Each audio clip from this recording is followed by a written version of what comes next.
when we went into the theater, we were able to go to the second floor and look out some big windows and see everything that was going on down there, and that was really fantastic. And once we actually got into the theater, we were able to watch the Yahoo live stream on the big screen. So we were able to watch what was going on out there, which was really cool. Unfortunately, we weren't able to watch the MTV live stream. And if you watched the MTV live stream, you know that Ariana from Down with the Capitol co-hosted it with Josh Horowitz, which is really, really cool. A couple quick things to mention from the premiere. They had all you could take, I guess you could say, all you could take Hunger Games popcorn, and they had bottled water and Hunger Games cups, and you could kind of just take however much you wanted. One cool thing for me actually in the premiere was trying to look around the theater and see if I could spot any of the actors. It was just a very bizarre experience knowing that we were watching the film with the entire cast and crew and Suzanne Collins. I mean, we were in the same movie theater as these people watching the movie, which was weird. And there were also, like, a lot of other kind of famous people in there as well. And, I kind of met Darren Criss. He was in there watching it. And I know Crystal, we found out after the fact that Neil Gaiman was in there, and you listeners might not know who he is, but he's a really famous author. So, I don't know, it was just really a cool atmosphere in which to watch a film. Adam, what did you think? Well, I just want to say I was on a sugar high, first of all, when I went in there, because basically all I had to eat the day of the premiere were leftovers from the last night's party.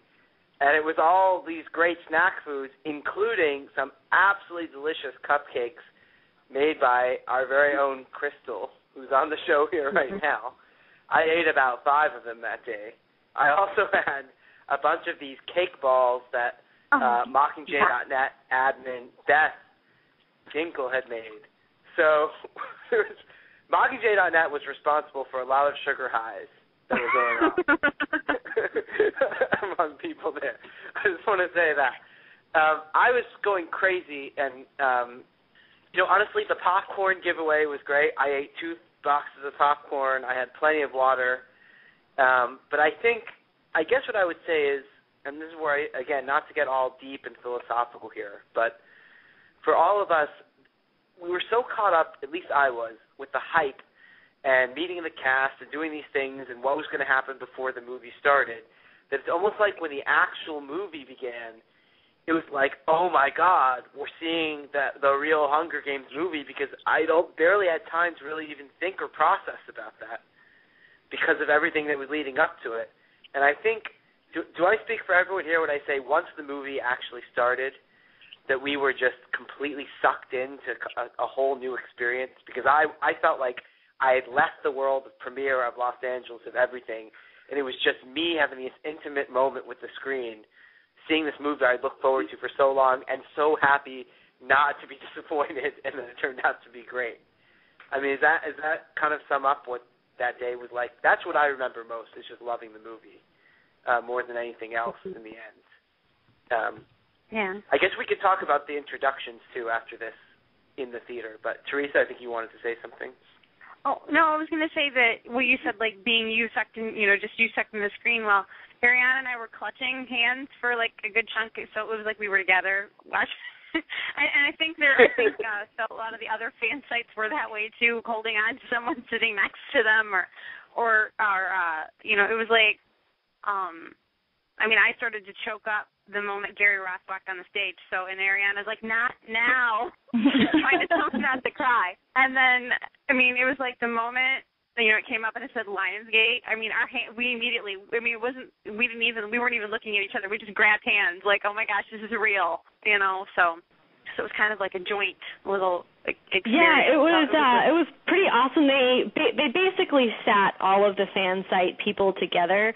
So that was really cool to sort of be in that kind of fan site zone and be able to look down the rows and just kind of see everyone. It was very comforting for me anyway, because I was, before the movie started, I was losing. Like, like Adam said, some people came out on stage and gave speeches. I started bawling during the speeches. So it was very comforting to know that all of these people were near me. Adam, did you want to talk about the speeches? Yeah, I did want to say that there were two really amazingly memorable moments that I'll never forget from before the movie was introduced. And this was, the way it works basically is, I think we're allowed to say this because I don't think any one of us has anything bad to say about this. Someone from Lionsgate came out and introduced Gary Ross, and then he kind of mentioned everyone in the cast and brought out first Liam Hemsworth, which he made. What was his joke? He said, I shouldn't have picked an Australian actor or something like that when he spoke for a second. And then Josh Hutcherson and then Jennifer Lawrence came out. But the first highlight for me was that Jennifer Lawrence, first of all, when they announced that she was supposed to come out, she came out a little bit too early. You're all going to love this. Everybody's listening.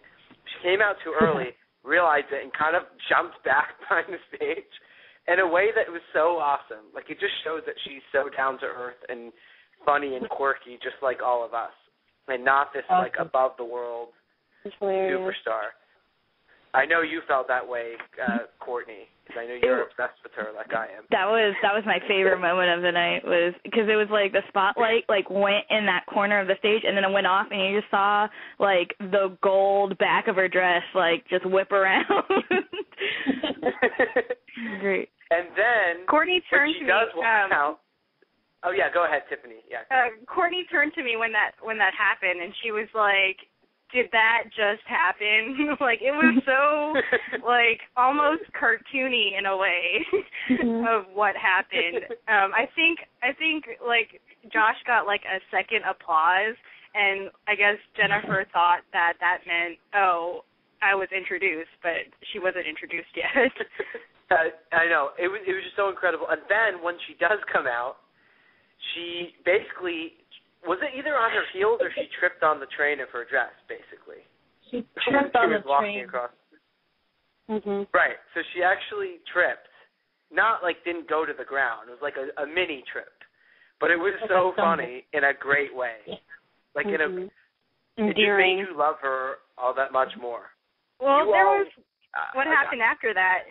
There was what happened after that, which was, I want to tell that because it was probably my favorite thing. Like that, Josh pretended to step on her dress right after that. Like it was like his legs were like flying in the air trying to step on it like a little kid. It was really funny. Yeah. He was like hopping and like it was hilarious. It was like repeatedly, like all the way down the stage. It was great. And then the lights went down, and we're like, oh, crap, prepare yourself.